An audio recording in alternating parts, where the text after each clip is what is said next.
Okay, so the purpose of this video is to review the basics of genetics and meiosis using an example of a fake monster species.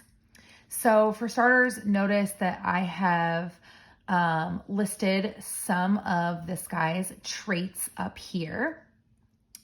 And so this monster has horns, and horns is a dominant trait, while no horns or not having horns is a recessive trait. So what does that mean? A dominant trait means that it will, or a dominant allele will mask a recessive allele if you inherit both. So let me explain what I mean here. If I wanted to look at this guy's genes, let's say I had some crazy super machine that could zoom in on his cells and zoom in on the nucleus and look at this guy's DNA. He would have had inherited 2 copies of everything, right? One from his mom and one from his dad. So every gene in his body he has double of, right? Okay, so this monster right here has one gene or one piece of DNA that codes for having horns. He has the dominant allele. And so I'm going to write that with a capital letter to show that it's dominant. That's one piece of DNA that he has. The second piece of DNA, say this one he got from his mom. The other piece of DNA that he got from his dad also has the same gene on it, but his dad gave him a gene that codes for no horns, and that is the recessive allele. So I'm going to draw it with a lowercase letter. And so since he has 2 copies of this gene, one is dominant, one is recessive, one says have horns, one says don't have horns. Well, the dominant one is going to mask the recessive one. So even though he has some DNA that says that he should have horns and some DNA that says that he shouldn't, well, lo and behold, he indeed does have horns because this dominant trait masked this recessive one. So he does have horns. Okay, and so this right here, the way that I wrote out these letters that represent the different alleles that he has for this horn trait, this is called his genotype.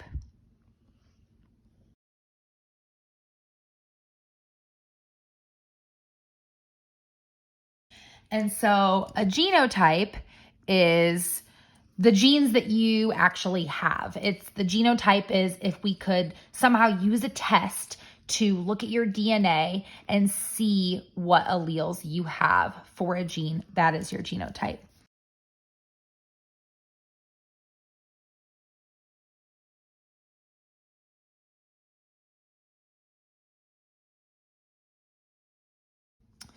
Okay, and then the fact that he has horns, we call this his phenotype.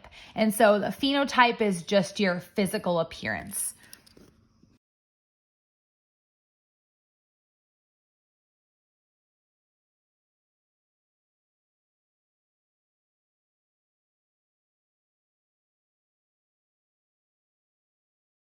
So I strongly suggest you write these down if you don't already have them.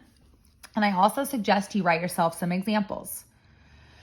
So let's try some more together. Let's look at the rest of his traits.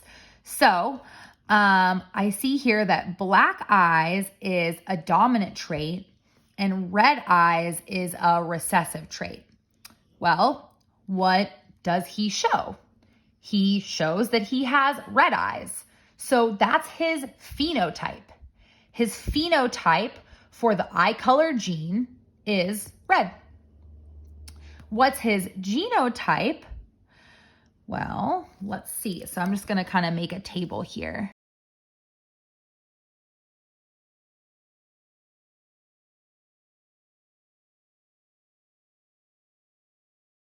What is his genotype? Is there any way that we can know for sure? Well, yeah, we do know for sure.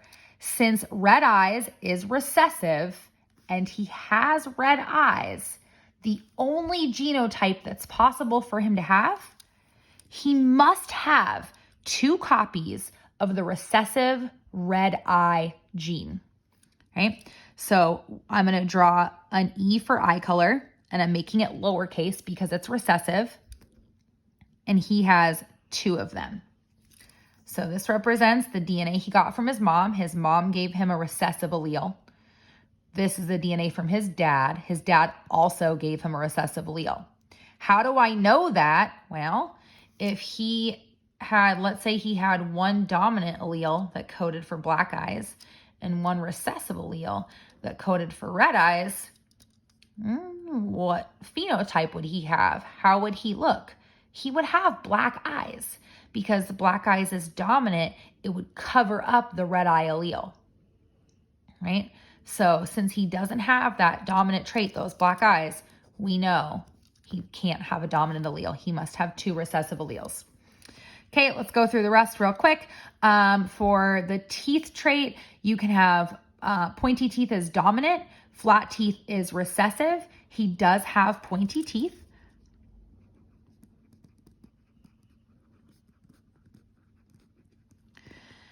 And so we know he has at least, I'm going to use a T for teeth. We know he has at least 1 dominant allele. And I'm going to tell you that he has also 1 recessive allele. If I didn't tell you that, could you know for sure? No, not necessarily. If he has pointy teeth, he may have this genotype or this genotype. Either way, if he had this genotype or this genotype, either way, he would still have pointy teeth, right? Okay, so I'm telling you this is his genotype. And then the final trait, he is furry. That's his phenotype. And his genotype is, and again, I am telling you that this is his genotype. Okay, so now that we have figured out his genotype, meaning we know the alleles that he has for each gene or each trait, let's go ahead and try to go through the process of meiosis. So this little monster is going to go through the process of making gametes or sex cells. So let's go ahead, zoom in on a cell, zoom in on the nucleus, and this particular species of monster only has 2 different pairs of chromosomes. So for chromosome number 1 carries the gene for horns, and that's represented in blue. Chromosome number 1 also carries the genes for teeth, and so that's represented in red. These are the genes marked on the DNA here, the chromosomes. Okay, why does he have 2 of them? Well, remember, for every chromosome number, you have 2 because you get 1 of these from your mom and 1 copy from your dad. Right, so then chromosome number 2 over here, this is also a pair. He got 1 from his mom, 1 from his dad. And these chromosomes have the genes for eye color and the gene for fur. So I'm just going to go ahead and fill these out representing his different alleles. So we said that his genotype for fur was that he had 1 dominant allele and 1 recessive allele. That means he has 1 piece of DNA that has the dominant gene. So I'm going to put that here, showing this is his piece of DNA or his chromosome that carries the dominant gene. And then he's got another piece of DNA, another chromosome that has the recessive gene on it. Okay, I'm going to do the same for eyes.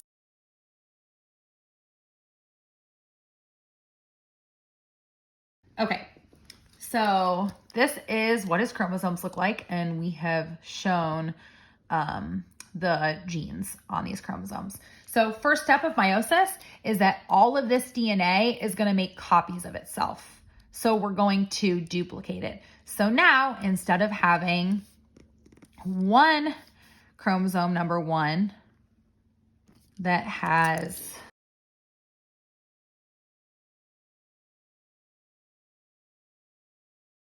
a dominant trait for horns and a dominant for teeth, now that is going to get duplicated. So we're going to end up with 2. So here's the copy that it just made of itself. They're kind of like attached at the hip.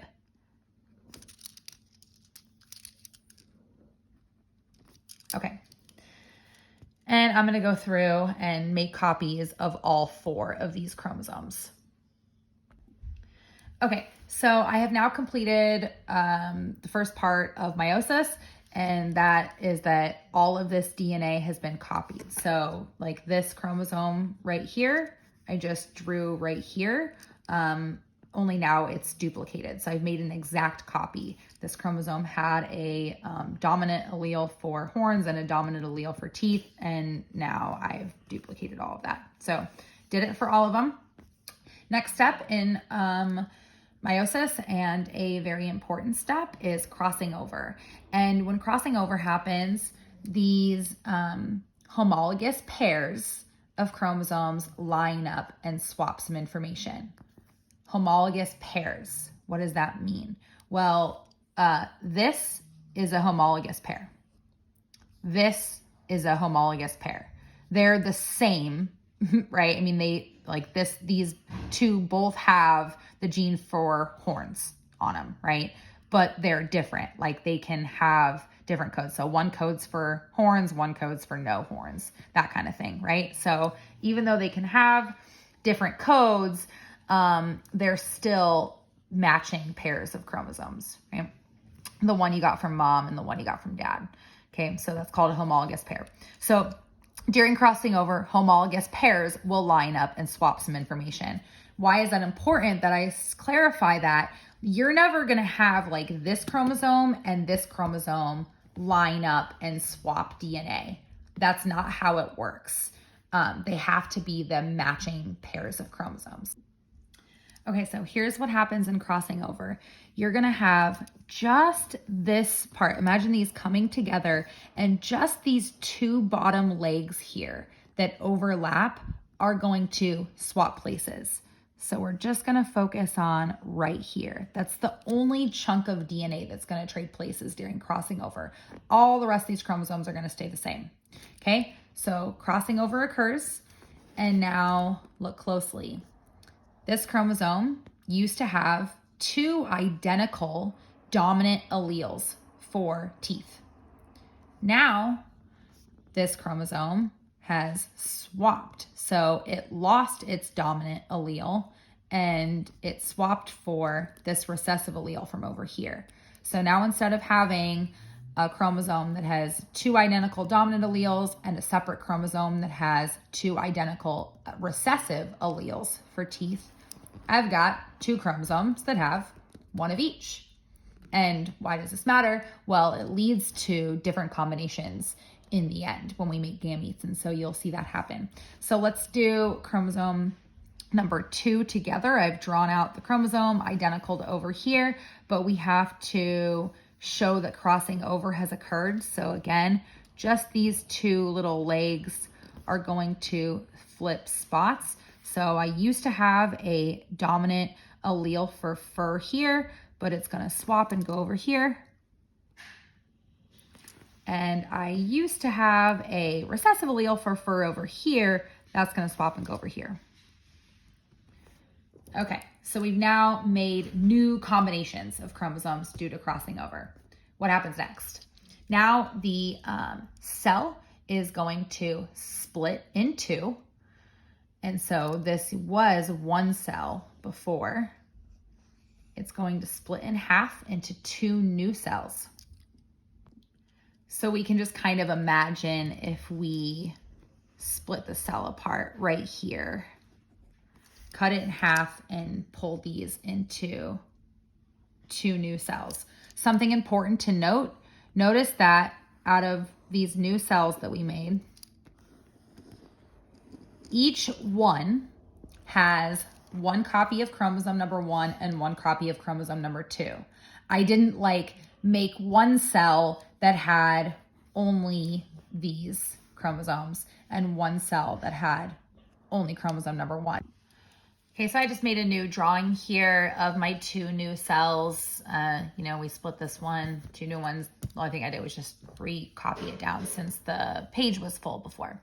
Okay, so we're almost done. We have 2 cells, but if we look at these cells, notice that they are still duplicates of the DNA. Remember, there's 2 pieces of DNA here. They were copies of each other. We need to pull these apart.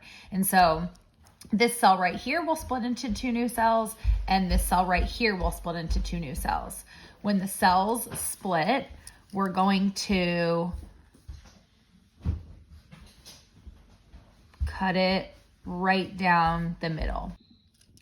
So each new cell, these are now gametes. So this is now a sperm cell or an egg cell. Meiosis is complete. We've made 4 sperm or 4 eggs.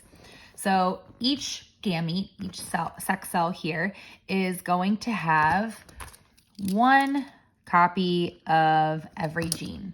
So this sperm or egg here has 1 copy for the eye color gene, 1 copy for the fur gene, 1 copy for the horn gene, and 1 copy of the teeth. Okay, so pull this in half. Chromosome number 1 that's going to come over here has a recessive allele for horns and a recessive allele for teeth. This chromosome is going to come over to this cell. So this one has a recessive allele for horns and a dominant allele for teeth. Let's do the same with chromosome number 2. Pull him in half. This half is going to come over here.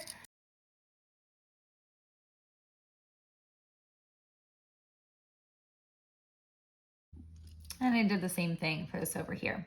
So meiosis is complete. And one thing that you should make note of in particular is that at the end of meiosis, we have 4 gametes or 4 sex cells. We started out with only 1 cell and now we have 4. Another thing that you should note is that these gametes only have half of the DNA that an actual person should have. You might recall that the monster originally, when we looked at the monster's DNA, the monster's chromosomes, it had 2 copies of each chromosome, one that it got from its mom and one that it got from its dad, right? That was right here. So this monster has 2 copies of chromosome number 1 and 2 copies of chromosome number 2 in all of his cells. But the gametes that he made only have 1 copy of each. And that's on purpose. That's so that when this sex cell fertilizes a sex cell from another monster and it comes together to make a little monster baby, the little monster baby will have the right number of chromosomes. Another thing to note about these gametes is that they have new combinations of genetic material. So let me show you. This was our monster's original chromosomes that he has, right? So I want you to pause the video and take a look and compare his original chromosomes to the chromosomes that his gametes have and see if you can tell that there's a difference. So this monster could, even though he has spiky teeth and horns, he could potentially make a baby that has horns but flat teeth. Because of crossing over, we have chromosomes here in the gametes that don't necessarily match the chromosomes that we started out with here in our monster.